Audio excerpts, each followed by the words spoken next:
ভোটের মাঠে আইন শৃঙ্খলা বাহিনী মোতায়েন থাকবে 7 দিন। 35 জেলায় নিপা ভাইরাস, খেজুরের রস খাওয়া নিয়ে সতর্কবার্তা। মাইলস্টোনে নিহতদের পরিবার 20 লাখ, আহতরা পাবেন 5 লাখ টাকা। শার্শায় দুটি ভেজাল গুড় কারখানায় ভ্রাম্যমাণ আদালতের অভিযান। যশোরে বিএনপি নেতা আলমগীর হত্যায় পরশ ও সাগর রিমান্ডে। ঘুষের টাকা সহ যশোরের জেলা প্রাথমিক শিক্ষা অফিসার আটক। বাংলাদেশের মর্যাদার প্রশ্নে আমরা কোনো আপোষ করব না, বললেন উপদেষ্টা আসিফ নজরুল। দর্শক, আমাদের রাতের আয়োজনে আপনাদের সাথে আছি আমি স্বপ্না দেবরাত। শুনছিলেন প্রধান শিরোনাম। এছাড়াও রয়েছে দক্ষিণ পশ্চিমাঞ্চলের রাজনৈতিক, সামাজিক, অর্থনৈতিক ক্ষেত্রের বিভিন্ন গুরুত্বপূর্ণ খবর। বিস্তারিততে যাওয়ার আগে আপডেট খবর পেতে গ্রামের কাগজের ইউটিউব চ্যানেল সাবস্ক্রাইব এবং ফেসবুক পেজ ফলো করে রাখুন। ত্রয়োদশ জাতীয় সংসদ নির্বাচন ও গণভোট ঘিরে এবার 7 দিনের জন্য আইন শৃঙ্খলা বাহিনী মোতায়েন থাকবে। 12ই ফেব্রুয়ারির ভোট ঘিরে 8 থেকে 14ই ফেব্রুয়ারি পর্যন্ত আইন শৃঙ্খলা বাহিনী মাঠে থাকছে। আজ এই সংক্রান্ত পরিপত্র জারি করেছে স্বরাষ্ট্র মন্ত্রণালয়। স্বরাষ্ট্র মন্ত্রণালয়ের পরিপত্রে বলা হয়, ভোটের 4 দিন আগে, ভোটের দিন ও ভোটের পর 2 দিন 8 ফেব্রুয়ারি থেকে 14ই ফেব্রুয়ারি পর্যন্ত আইন শৃঙ্খলা বাহিনী থাকবে। এবারের নির্বাচনে ভোটার রয়েছেন 13 কোটি। 300 আসনে প্রায় 43,000 ভোট কেন্দ্রে 2,60,000-এর মতো ভোট কক্ষ থাকবে। প্রাথমিক সভায় প্রত্যেক ভোট কেন্দ্রে আইন শৃঙ্খলা বাহিনীর 16 থেকে 17 জন সদস্য রাখার পরিকল্পনার কথা জানানো হয়।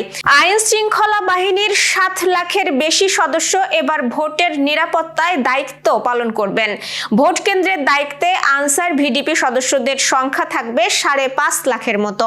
সশস্ত্র বাহিনীর সদস্য সংখ্যা 90,000-এর বেশি। দেশের 35 জেলায় নিপা ভাইরাসের সংক্রমণ শনাক্ত হয়েছে এবং এর বিস্তার ও সংক্রমণের ধরন উদ্বেগজনক হারে পরিবর্তন হচ্ছে বলে হুঁশিয়ারি দিয়েছে আইইডিসিআর।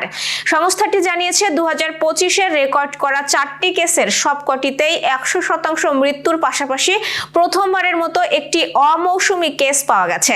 আজ দুপুরে আইইডিসিআর এর মিলনায়তনে নিপা ভাইরাসের বিস্তার ও ঝুঁকি বিষয়ে মতবিনিময় শীর্ষক সভায় উপস্থাপিত প্রবন্ধে সংস্থাটির বৈজ্ঞানিক কর্মকর্তা শারমিন সুলতানা এসব তথ্য জানান। উপস্থাপিত প্রবন্ধে দেখা যায়, 2025 সালে নওগাঁ, ভোলা, রাজবাড়ী ও নীলফামারী এই 4 জেলায় 4 জন নিপা রোগী শনাক্ত হন এবং প্রত্যেকেই মৃত্যুবরণ করেন। নিপা ভাইরাসের ব্যাপক বিস্তার ঘটছে উল্লেখ করে বলা হয়, দেশের 64 জেলার মধ্যে 35টিতেই নিপা ভাইরাসের উপস্থিতি শনাক্ত হয়েছে। ফরিদপুর, রাজবাড়ী, নওগাঁ ও লালমনিরহাটে সংক্রমণ ও মৃত্যুহার তুলনামূলকভাবে বেশি।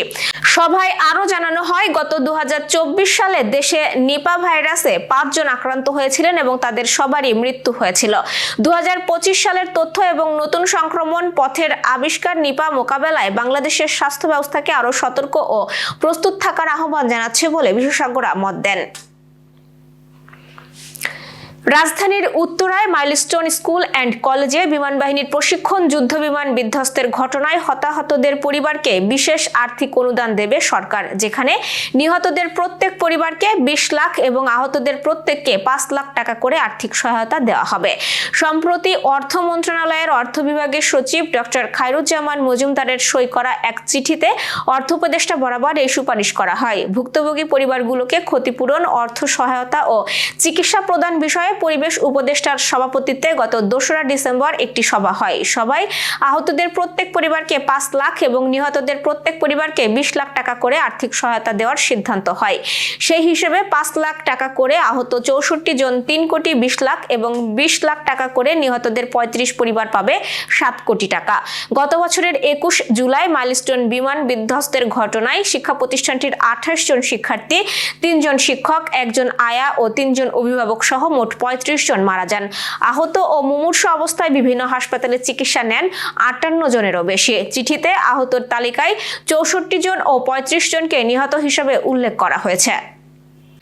এবার যশোর সহ আঞ্চলিক সংবাদ।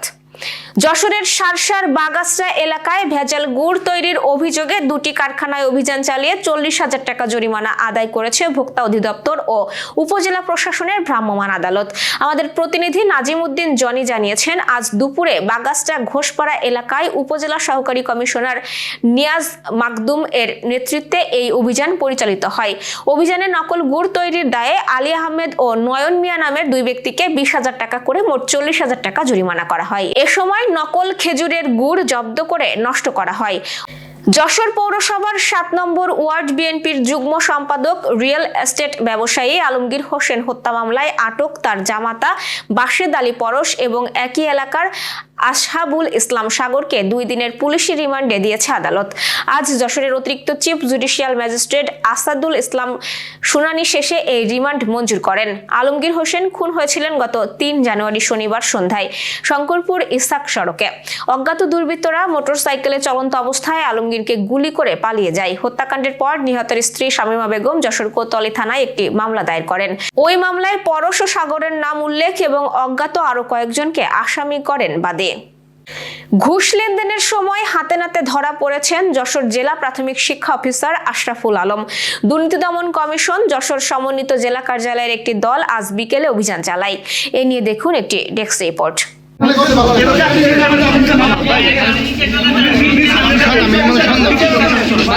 আপনারা সবিশেষ শেষ হলে আপনারা একটু যান, আমরা একটু কাজ করতে দেন।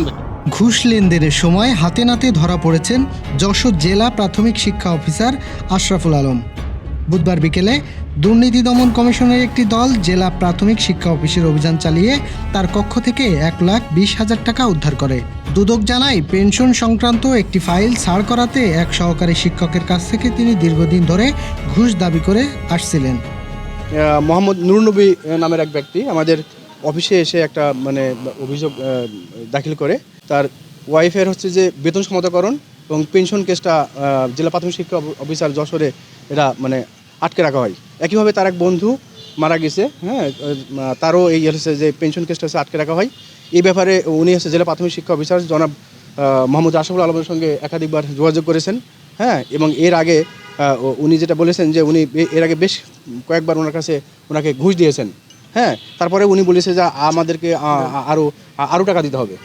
এইভাবে সর্বশেষে তার সাথে দফারফা হয় যে তাকে আরও 1,20,000 টাকা দিতে হবে। অন্যায়ের বিরুদ্ধে প্রতিবাদের করার জন্য উনি আমাদের দুদক অফিসে আজকে যোগাযোগ করেছে এবং আমরা দুর্নীতি দমন কমিশন প্রধান কার্যালয় থেকে আমরা অনুমোদন নিয়ে আমরা হচ্ছে যে আজকে একটা ট্র্যাপ কেস করি। ট্র্যাপ কেস বলতে আমরা ট্র্যাপ পরিচালনা করি। এই ট্র্যাপে আমাদের দুদকের একটা টিম অংশগ্রহণ করে এবং আমরা এই ট্র্যাপটা করার জন্য আমরা তার দপ্তরের বিভিন্ন জায়গাতে উৎ পেতেছিলাম। তারপরে যখন হচ্ছে যে এই অভিযোগকারী নুরনবী 1,20,000 টাকা নিয়ে গিয়ে জনাব মোহাম্মদ আশরাফুল আলমের জেলা প্রাথমিক শিক্ষক যশোরের কাছে উনি দেন এবং এইটা হচ্ছে যে উনি নিয়ে ওনার ড্রয়ারে রেখে দেন। সঙ্গে সঙ্গে আমাদের টিম গিয়ে হাতে নাতে তাকে এই টাকা সব গ্রেপ্তার করে আমরা অলরেডি মামলা দায়ের করেছি এবং এখন আমরা তাকে আইন অনুসারে এখন আমরা তাকে থানায় সোপর্দ করব।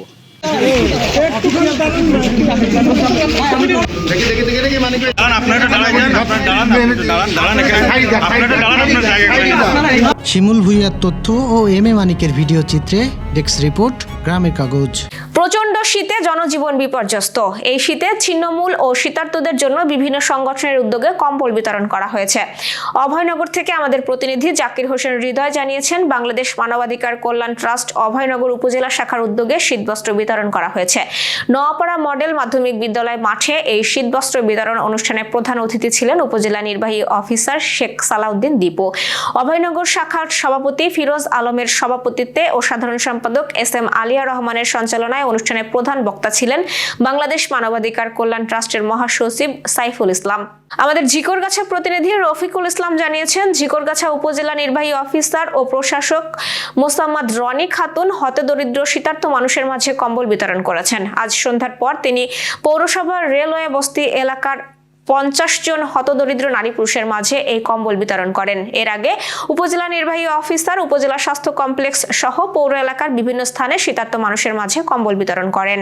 গাইবান্ধা থেকে তানভীর রহমান জানিয়েছেন, রংপুর রাইডার্স এবং এসবিজির পক্ষ থেকে 4000 অসহায় দুস্থ শীতার্ত মানুষের মাঝে কম্বল বিতরণ করা হয়েছে। জেলা সদরের বোয়ালি ইউনিয়নের সাহেবুল্লাহ উচ্চ মাধ্যমিক বিদ্যালয় মাঠে বিভিন্ন বয়সী মানুষের মাঝে শীত নিবারণের জন্য এই কম্বল বিতরণ করা হয়। এ সময় প্রধান অতিথি ছিলেন টি স্পোর্টসের এক্সিকিউটিভ এডিটর তানভীরুল ইসলাম অভি। সাবেক প্রধানমন্ত্রী বিএনপির চেয়ারপারসন বেগম খালেদা জিয়ার রুহের মাগফিরাত কামনায় বাগেরহাটের মোরেলগঞ্জে দোয়া ও মিলাদ মাহফিল অনুষ্ঠিত হয়েছে। আমাদের প্রতিনিধি গণেশ পাল জানিয়েছেন, এই আয়োজনে প্রধান অতিথি ছিলেন বাগেরহাট 4 মোরেলগঞ্জ শরণখোলা আসনে বিএনপির মনোনীত প্রার্থী সোমনাথ দে। সেরেস্তাদার বাড়ি প্রাঙ্গণে উপজেলা বিএনপির আয়োজনে এই দোয়া অনুষ্ঠানে সভাপতিত্ব করেন উপজেলা বিএনপির সভাপতি Shahidul Haque Babul. Renaissance hospital and diagnostic centre. রেনেসাতেই মিলছে কম খরচে উন্নত সেবা, তাই নিশ্চিন্তে আমাদের সেবা নিন, সুস্থ থাকুন। Renaissance hospital and diagnostic centre, সদর হাসপাতাল মোড়, দরাটানা, যশোর। দর্শক, শেষ করব খেলার সংবাদ দিয়ে।